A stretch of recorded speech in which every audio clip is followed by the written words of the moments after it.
First responders are on it, yes. Anticipating Notre Dame fire. Notre Dame is on fire. You'll have to fight it alone for now. We've been requesting for more men and fire hoses. They won't send anybody else.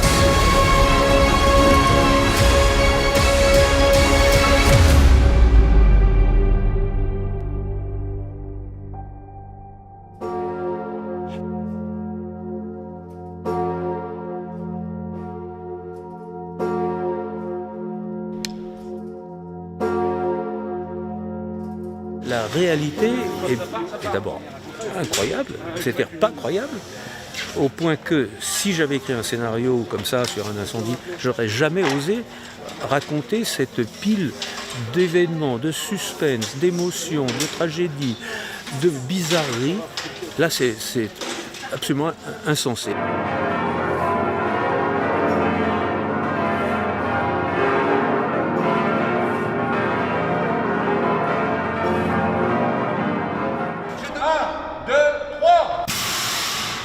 Alors, nous sommes ici à Saint-Denis, dans les studios qui ont appartenu à Luc Besson et dans lesquels nous reconstituons les parties qui vont brûler de Notre-Dame. Nous tournons aussi dans des vraies cathédrales qui jouent le rôle de double. Notre-Dame de Paris, comme vous le savez, n'est pas accessible pour les raisons du plomb d'une part, et d'autre part pour le fait qu'il y a des échafaudages absolument partout à l'intérieur.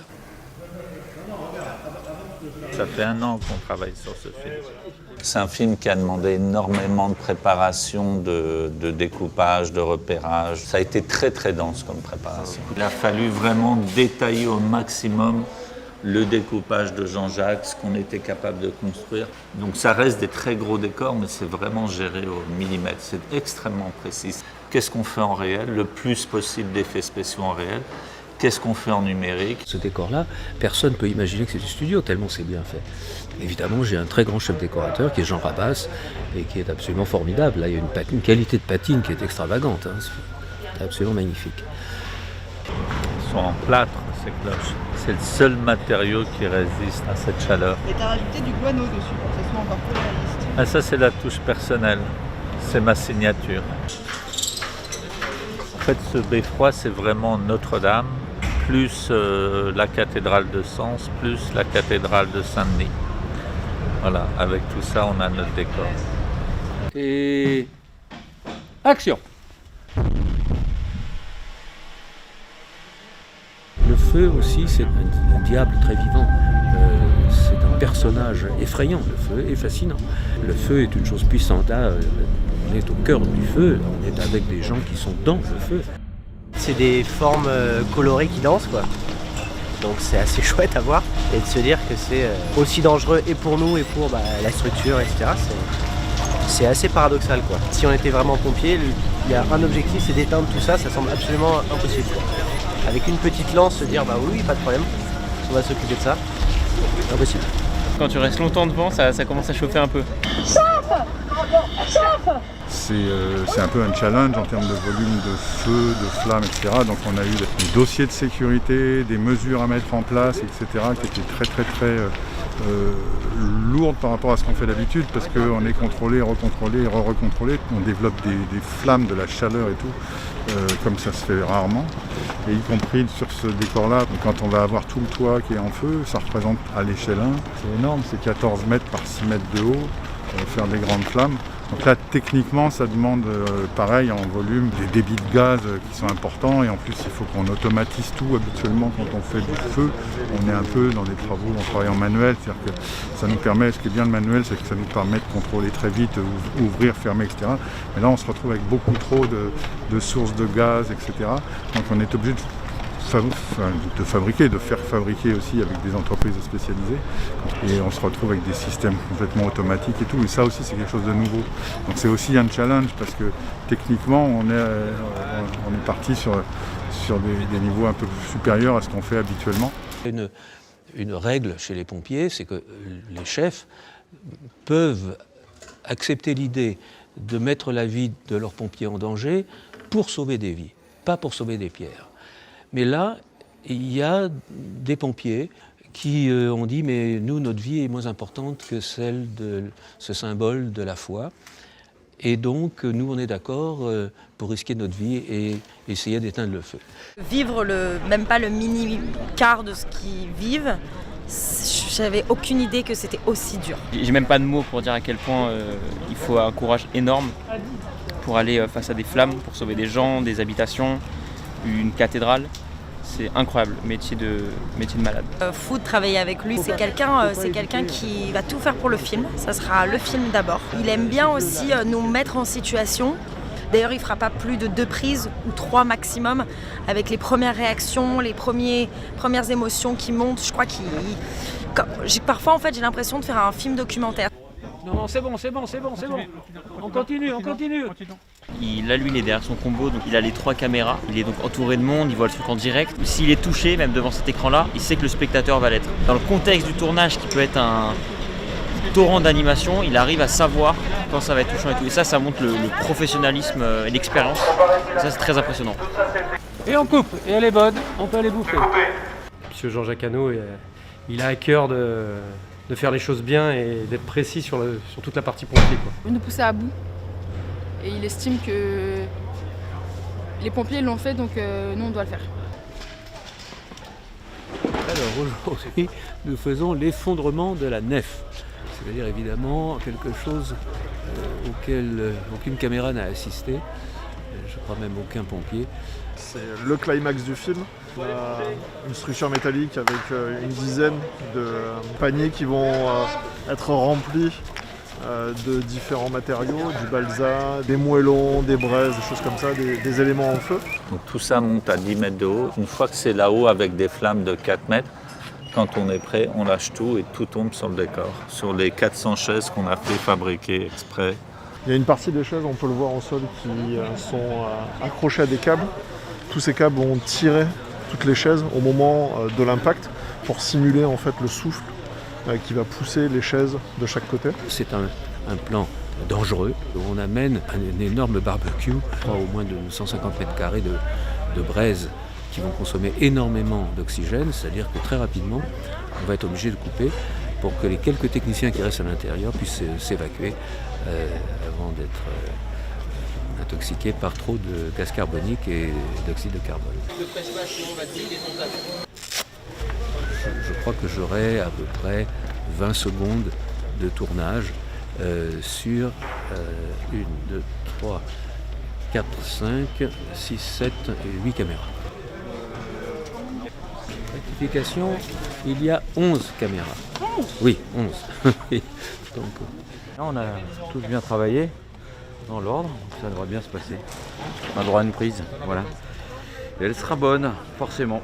Le plan va durer 30 secondes, mais 11 fois 30 secondes, c'est beaucoup trop. Je ne vais pas faire un long métrage sur la chute de la... C'est en fait ça, à mon avis, maximum 10 secondes. Une fois monté, au maximum. C'est-à-dire qu'il faut que ça soit spectaculaire, mais vite. Il faut être poli avec les gens. Il ne faut pas traîner à raconter les histoires.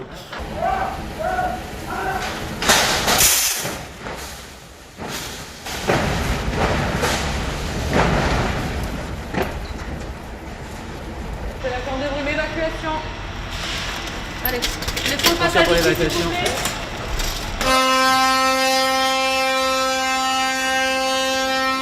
C'est pas la peine de refaire. C'est gagné. Chaque prise prend pratiquement 3 quarts d'heure pour remettre le studio en état. Et on a beau avoir des masques et tout ça, l'oxyde de carbone est quand même extrêmement dangereux. On est obligé de galoper en fin de prise. On court, on ouvre les portes bien grandes et on attend que ça se passe. Voilà, donc voilà comment on raccorde ces différents décors. Mais ça va marcher très très bien tout ça, ça va être très bien. C'est super. Bon, le next, c'est quoi? J'ai fait déplacer les colonnes, on replace les caméras, on est en train d'harnacher le cascadeur et on va bientôt passer en répétition.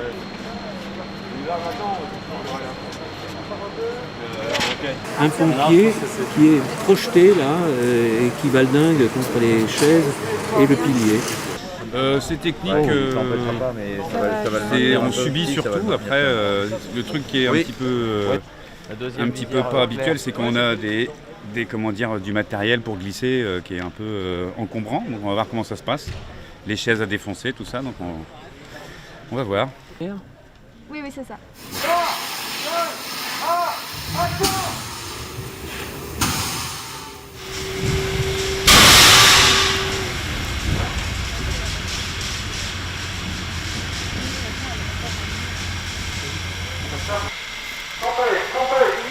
J'ai pris un putain de shot dans le dos avec la bouteille là. Bon, je ne souhaite pas qu'on la fasse 15 fois quand même. Hein. Je te le souhaite pas non plus. Ça va, ça va. Comme Jean-Marie. Vous, ça vous va? Ah, très bien. Ah bah super. Action!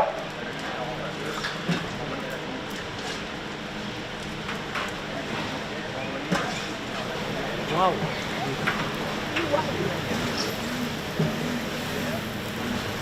Faudrait que je rajoute un petit peu de pluie L'escarbille. Oui, d'escarbille. Ouais. Superbe journée. Absolument magnifique. Non, le feu c'est photogénique, il faut dire.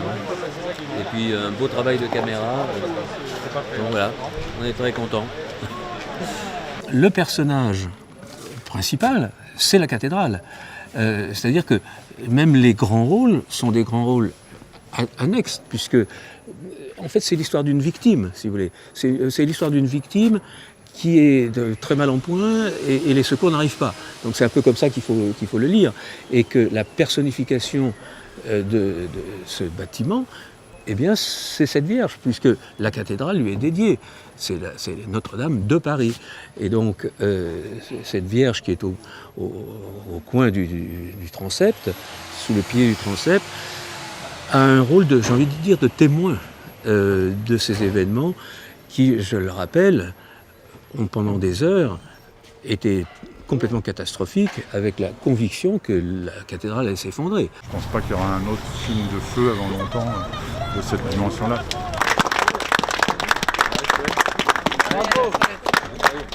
Non seulement la cathédrale tient toujours debout, mais que toutes les œuvres ont été sauvées et qu'il n'y a pas eu un pompier qui a eu une blessure grave.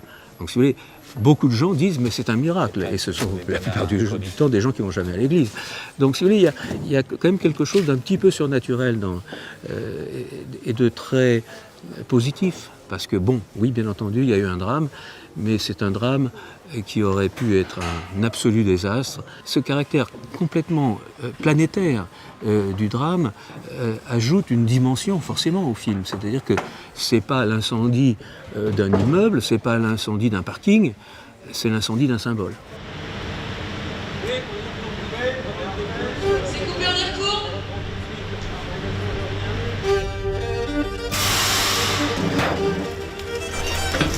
Plus serré.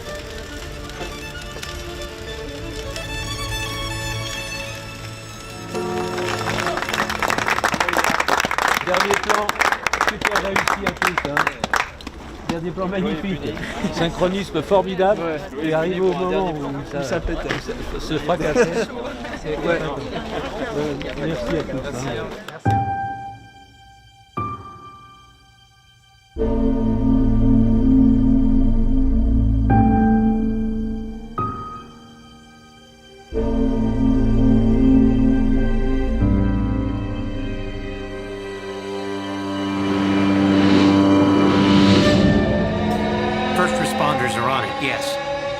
Anticipating Notre Dame fire. Notre Dame is on fire. It'll be pandemonium. Officials, politicians, celebrities will have two fires at once. You'll have to fight it alone for now. Paris is gridlocked. Roof and ceiling fire! Pursuing recon now! Pursuing recon is a bad omen. Hey, what's up? Go on, get to it! Means expect catastrophe.